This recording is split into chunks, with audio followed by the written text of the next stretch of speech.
Alright, today we're working on the Grand Marquis again. Check out, we got taillights, headlights, all that. It's the same as the Crown Vic as well, but we're going to be working on this reverse light. This is super easy. Open this guy up. Jump in here. And there it is. Now this guy, you just gotta twist.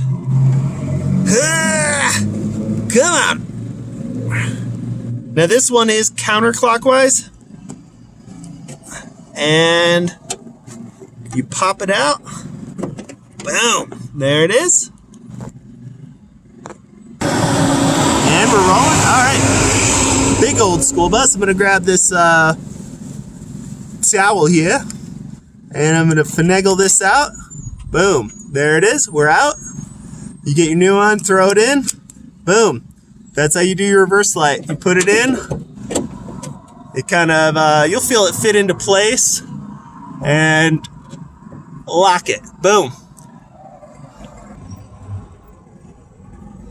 Alright, let's see if it works.